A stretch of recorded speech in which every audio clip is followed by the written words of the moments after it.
तो आओ बच्चों, आज ह्यूमन स्केलेटल सिस्टम या मानव कंकाल तंत्र के बारे में जानते हैं। बोन्स एंड मसल्स, हड्डियाँ और मांसपेशियों के बारे में जानते हैं।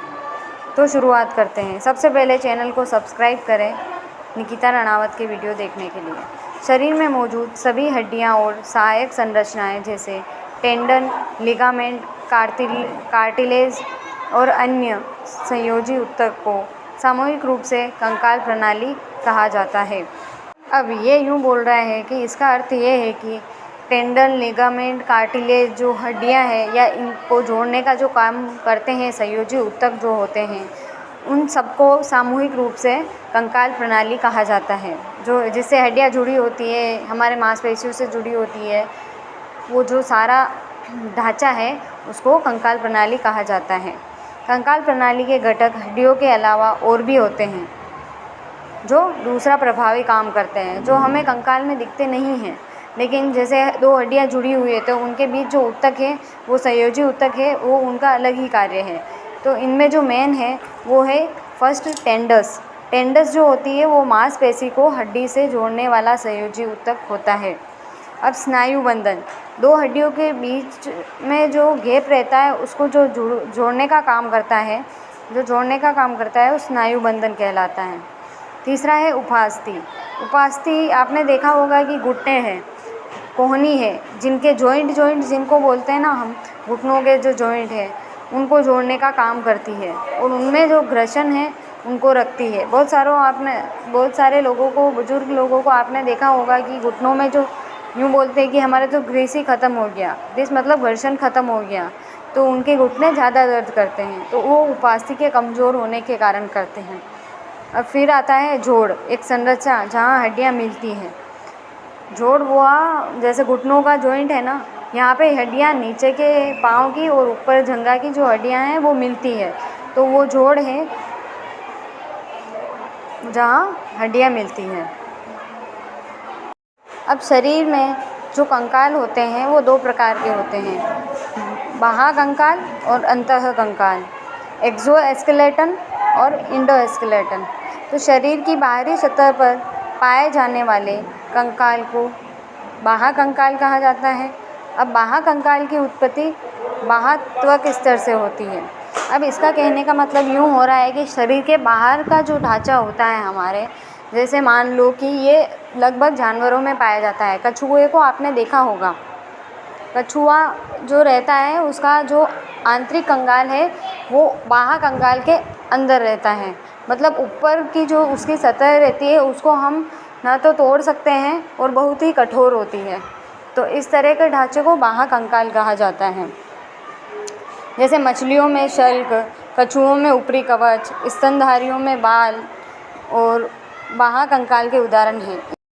ये जो कंकाल होता है इससे है ना, कछुए या जिनके भी बाह्य कंकाल है जिन जानवरों में, तो उनको क्या सर्दी, गर्मी, बरसात हर सीजन से सुरक्षा मिलती है।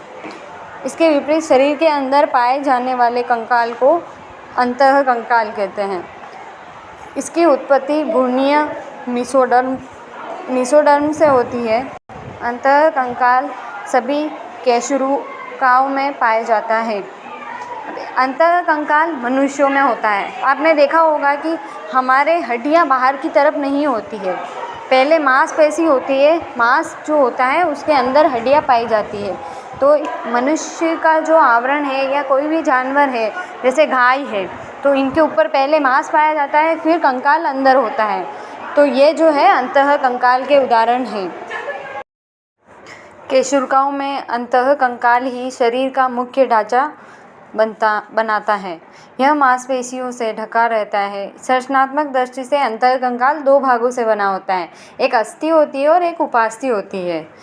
हड्डियों के कार्य, यह हमारे शरीर को एक उचित ढांचा प्रदान करता है। यह हमारे शरीर के वजन को सहारा देता है।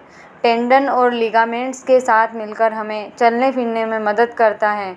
कैल्शियम, मैग्नीशियम, विटामिन डी जैसे महत्वपूर्ण पोषक तत्वों के भंडार के रूप में कार्य करता है। हड्डियों में आपने सुना होगा कि कैल्शियम, मैग्नीशियम की कमी होने से आपकी हड्डियाँ कमज़ोर हो रही है। अगर आपके पैर दर्द बहुत होते हैं या एड़ी या घुटनों में दर्द होता है तो डॉक्टर आपको ये रिकमेंड करता है तो यह अस्थि मज्जा में लाल और सफ़ेद रक्त कोशिकाओं जैसे रक्त कोशिकाओं के उत्पादन में मदद करता है। यह मस्तिष्क, हृदय, फेफड़े, गुर्दे आदि जैसे महत्वपूर्ण अंगों की रक्षा करती है। यह शरीर की आवश्यकता के अनुसार वसा को संग्रहित करने और प्राप्त करने में भी मदद करता है। अब अस्थि एक ठोस, कठोर एवं मजबूत संयोजी ऊतक है जो तंतुओं एवं मैट्रिक्स का बना होता है। इसके मैट्रिक्स में कैल्शियम और मैग्नीशियम लवण होते हैं। अब जो अस्थि होती है वो ठोस होती है। आपने देखा होगा हमारे शरीर में जैसे हाथ की जो छोटी छोटी हड्डियाँ होती है वो जल्दी से टूट सकती है, या जो महीन महीन हड्डियाँ हैं वो बारीक बारीक से मुड़ सकती है, या कभी भी हाथ को जब अंगुलियों को खींचते हैं तो आवाज़ आती है। तो वो जो हड्डियाँ होती हैं वो उपास्थि होती है। लेकिन जो अस्थि वाली हड्डियाँ हैं जैसे कोहनी की हड्डियाँ हैं, अपने हाथ की और यहाँ पे घुटनों की जो हड्डियाँ हैं, जो मेन जॉइंट की हड्डियाँ होती है वो बहुत कठोर होती है, वो उनको अस्थि बोलते हैं। और इनमें कैल्शियम और मैग्नीशियम लवण होते हैं। इसमें अस्थि कोशिकाएं और कोलेजन तंतुओं को व्यवस्थित किया जाता है। कैल्शियम और मैग्नीशियम लवणों की मौजूदगी के कारण अस्थियाँ कठोर होती है और प्रत्येक अस्थि के चारों ओर रेशेदार संरचना से बनी एक दोहरी परत पाई जाती है। अब उपास्थि का निर्माण कंकाली संयोजी ऊतकों से होता है। यह भी एक प्रकार का संयोजी ऊतक है।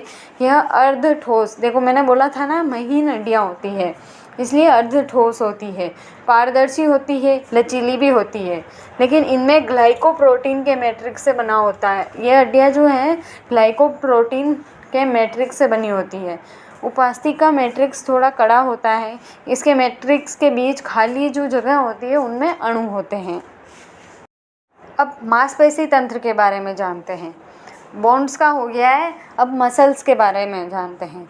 तो अपना जो शरीर है लगभग 600 या 650 मांसपेशियों से बना होता है, जो बहुत ही बहुमुखी कार्य करती है। बहुमुखी मतलब बहुत मल्टीपल जो है वर्क करती है, वे विभिन्न कार्यों को करने में मदद करती है।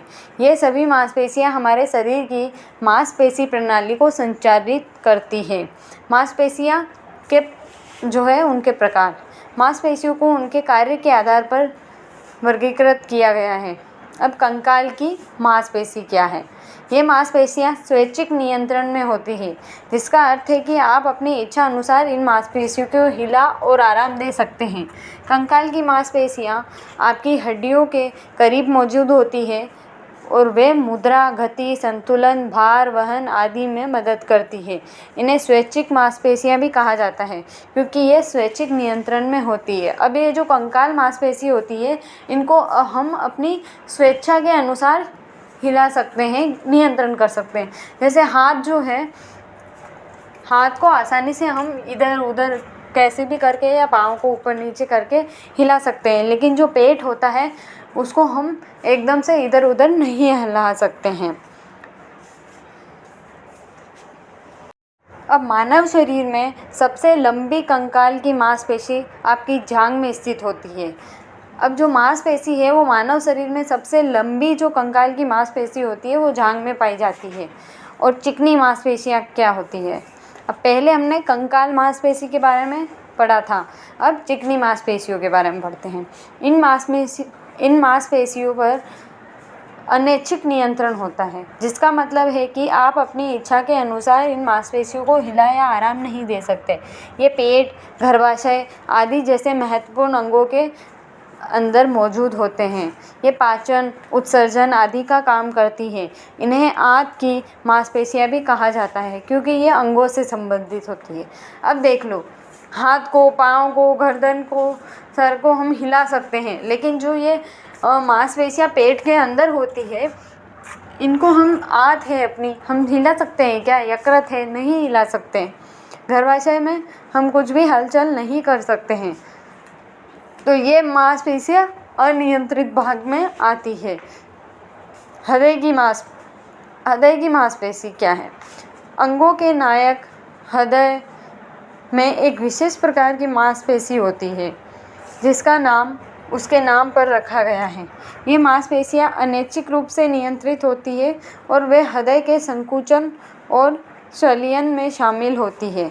वे रक्त परिसंचरण में महत्वपूर्ण भूमिका निभाती है। अब मांसपेशियों के कार्य। मांसपेशियाँ बहुत बहुमुखी कार्य करती हैं। वे शरीर की सभी प्रक्रियाओं में मदद करती है। इनमें से कुछ नीचे सूचीबद्ध है। सांस लेने, पाचन, अपशिष्टों का निष्कासन, मतलब हम जो खाना खाते हैं उसमें जो मल का निष्कासन करते हैं वो कार्य भी मांसपेशियों का होता है। उस खाने को पाचन करवाने का काम भी मांसपेशियों का होता है। हम जो सांस ले रहे हैं उनको हर अंग तक पहुंचाना, हृदय तक पहुंचाना भी मांसपेशियों का काम होता है। प्रसार भी जो है वो मांसपेशियों का काम होता है। तो मुझे उम्मीद है कि आप कंकाल तंत्र को आसानी से समझ गए होंगे। अगर उसको और डीपली में बताना है तो आप कमेंट करें, उस पर भी मैं अच्छा सा वीडियो बना दूँगी कि आपको और अंदर की तरफ समझना है तो। Thank you. चैनल को सब्सक्राइब करें, फॉलो करें।